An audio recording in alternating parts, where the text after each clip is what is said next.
Yeah, I think that was a really important thing to bring up, like giving that space, because this is a life altering conversation. I mean, that's the point of the conversation, right? To alter it to the best that it can be.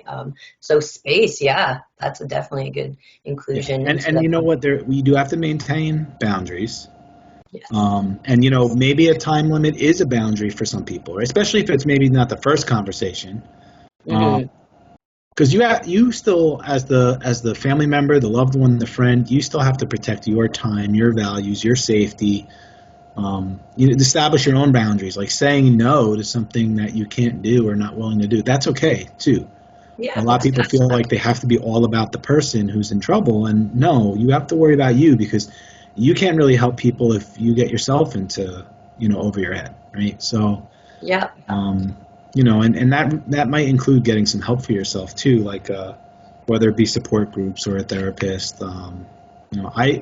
I always used this phrase. One of my teachers in the field and kind of a mentor used to say, he would say, "Don't go in the mud for the person.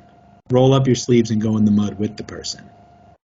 And I think that's the best way you can show support, because if we're doing the work for them anyway, then that's kind of borderline enabling, and that's not going to help them.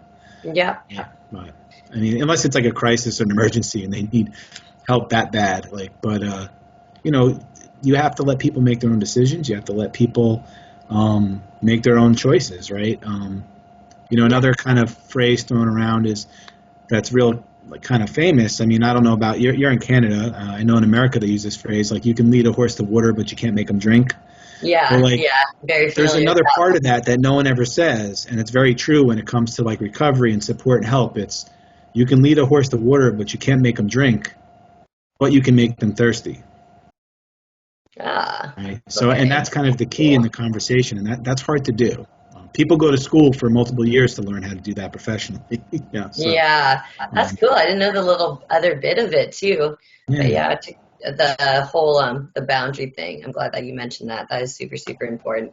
And making them thirsty, like there's some one of in my notes it was like expressing the potential this person has. So maybe that's a way to also encourage them to take the healthy steps. Like, hey, Brad, you're so good with people. Like, it's such a good skill you have. Like, encouraging them that they like the purpose can be of their life can be used like maybe in ways that they can't see properly, but you see like the best in them, right? So encouraging them to use their potential might, or bringing it up to be like, hey, there's more to you than this. Like, I've seen Mhm. it. Yeah, it's very empowering. Yeah, When people feel empowered, then they make their own choices, and they tend to make better choices. yeah, It's exactly. a little bit of self confidence there. It's uplifting.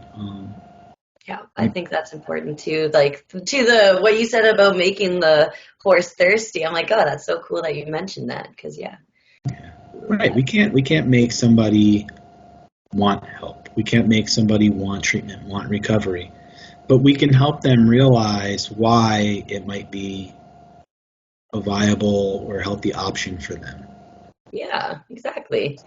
And other things using I statements to make sure that like you don't feel like it's like when you use I statements takes pressure off of them, right? So Right. that's always important. Something that I hear a lot when it comes to communicating with people. So I just want to Yeah. mention that. And I statements are a staple of assertive communication. Um, yes, because again, this conversation, even though it doesn't have to be, can be very conflictual, right? yep, So, and in any conflict, right, if we approach somebody and we start off with like you, those walls go up. It's accusatory. When you start with the I statement, like I feel, I think, I believe, it puts the focus more on you and how it's impacting you. And it kind of softens what you're about to say without taking away from your needs, right? Because that's the yeah, staple of assertive communication. You don't want to be like passive communication, which has you feeling like the doormat. You don't want yeah, aggressive communication, which has you looking like the attacker, right? So those I statements, like I feel, I feel hurt when you blank. yeah, of I need course. you to do this, right? Those soften the blow of whatever you're about to deliver, and you tend to get better results. And you can use these in any conversation, like boyfriend, Yeah, girlfriend, spouse, friends. Like, it doesn't have to be like, hey, I want to talk to you about your drug and alcohol use. I feel like it can be about anything, and it's a good way to start a conversation because, again, when we start with you, even if there's not a conflict, sometimes people hear the you and that's it. They check out because they're yeah. like, here comes some blame, here comes finger pointing, here comes the BS. And totally. And one of the points that I want to bring up too, it's like if you do dive into the wrongdoings angrily, um, these situations, a lot of it, if you're coming up to this conversation, are from an altered state of either an altered state emotionally that they're in or a substance altered state. So the main focus of this whole conversation is like, yeah, just trying to get them the first steps going. By being just like compassionate. Definitely that is definitely what encompasses this whole conversation, I find. Lots of compassion. Right. We got to treat human beings like they are worthy of love and compassion and empathy because guess what? We are. Regardless of how hurt you may be because of their behaviors, and um, there's still someone who's struggling. So, Yeah. And that's the biggest thing. It's like you said earlier, it's like you don't wake up being like, I want to be an addict. It's like comes past to the point where you are really you're stuck. You're stuck and everyone needs help. So yeah. yeah, so that's that. And you may have to accept that the person may not like what they hear and maybe they get upset, but all in all, when someone is in this much pain, that you're actually concerned about their substance use, it's always worth a chat as well of that deep rooted respect coming from that conversation. So even if someone shuts you out and leaves, like I bet you they'll be thinking about it at some point. Right. Yeah. So those are kind of like all the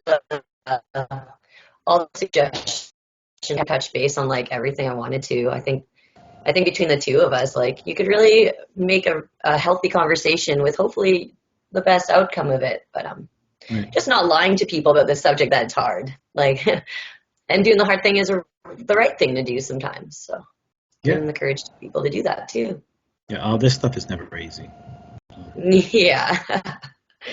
And I think too, like if we're gonna kind of stick, a couple final thoughts in on this, maybe. Um, Yeah. we talked about boundaries. There's a fine line between boundaries and then like threats or ultimatums. Yes. Like ultimatums have a time and place, but usually, like if this is the first conversation you're having with somebody, it's probably not the time and place for an ultimatum. So, example of like a boundary would be like, I'm no longer going to give you any money because I'm not sure what you do with that money. And I don't want to, enable your use, right? But a threat Yeah. is kind of like, if you don't stop drinking or using drugs, I'm never going to talk to you again. One is very doable and Which is realistic. The other one probably isn't. Even if it's your intent to never talk to them again, um, you probably aren't going to follow through. Right? And if you do, that's not really helpful to the person either.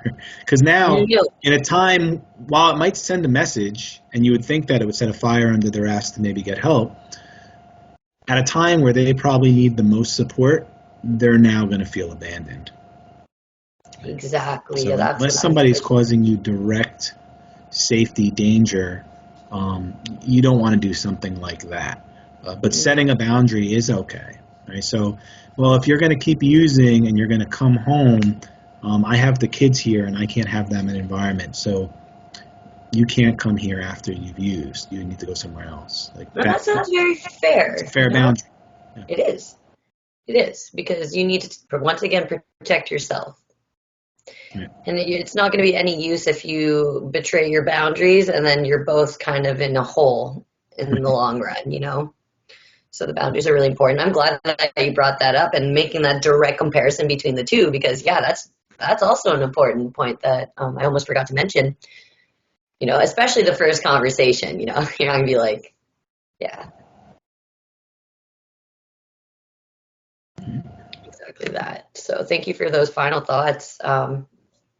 I think we touched base on pretty much everything, and I don't really have any more else to say about this. I think that once again, this was a very important conversation that I kind of wish was more known throughout the community. I think a lot of people that I have kind of brought in this topic up and mentioning that we were doing this video, they're like, yeah, that's and relatable. Like a lot Yeah. of people Oop, I like lost that your audio a stories little from it. bit. So, You were like cutting pardon in me. and out that last thought. Oh, okay. Yeah, and even just people sharing their stories, and I bring up this topic that was a big encouragement of recording this video because I was just like, it seems like a lot of people can relate to this, and there's a lot of substances out there this day and age, over like it's everywhere, Yeah, and everything.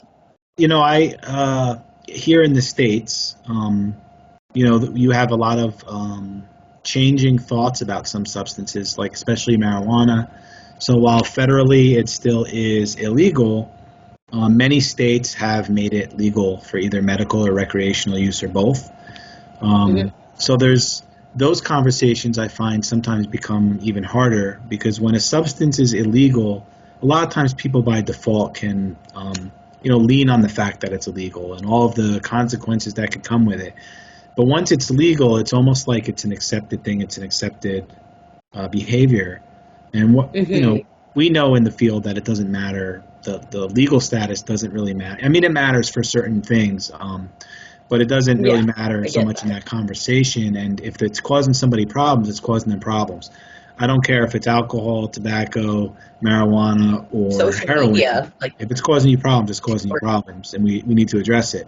But people get this like more accepting and softer feeling about the legal substances, and then they use that to internalize like this is okay what I'm doing because hell, my government's saying it's okay. In fact, they're taxing it. They're getting my hard-earned money for, you know, um, and those can be very difficult conversations because somebody's gonna say, how do I have a problem with something that everybody's using? And you yeah, know what? You can have a problem with it because the fact that you are using it and they're using it has nothing to do with having the problem. You're the one that's facing consequences. They may not be. yeah. So, Something to really think about. Yes, exactly. That's like going back to the alcohol is like so accepted in the scene. So it's like easy to just get carried away with that because it's like accepted from my granddaddy's days. Like, like, yeah. So as long as you're more aware, and I think this conversation brings a lot of that awareness and maybe aha moments. And that was the whole point of this resource video. I even had aha moments and I learned something just from this conversation between the two of us. So. And I'm sure we will keep learning in this yeah, always. beautiful journey. Yeah. So thank you so much. Any other thoughts before we go to the art portion of the video? No, I don't think so. Like I said, if you're the person having that conversation, um, have a little confidence in yourself. And if you don't, then educate yourself and you'll have the confidence. It's not an easy conversation, but, you'll feel a little more comfortable going into it. It'll make it a little bit easier. So Yeah. there's plenty of And information out there. I know here in the States, some areas, direct treatment is not as accessible, especially like rural areas. I can't speak for Canada, but when it comes to the internet and the awareness that the last 20 years the opioid epidemic here has created, there's a lot of information available to people, and there's a lot more awareness, which is kind of cool. But I can speak on that probably for another couple hours, so I'm not even going to touch on that. Um, yeah, but your there, videos will come out, there's some so silver hang on. linings to the opioid epidemic when it comes to awareness, but we still fall short when it comes to serving specific populations in terms of treatment and I certain agree. socioeconomic factors, and it's disgusting. But It hopefully is we just, can get better. Hopefully we can get better. yep. So, And I but just yeah, want to tell that's it. So educate yourself, have a little confidence in yourself. You can do it. You you, can. yep. I'm glad that you brought that up because I see that too. So, and I think a lot of people do. So it's good to hear you voice about, especially the people being able to get that resource and their help. And it is kind of disgusting how separated. But we're gonna save that for another video, or maybe one of your videos that will come out in the future. That'd be more like a rant than a video. Yeah, I have really perfect. strong feelings about that. I'm actually really interested in those, honestly. So we should just like chat about that sometime. Look at Um, Perfect. I would like to, okay, so we're going to move on to the last portion of the Purple Heart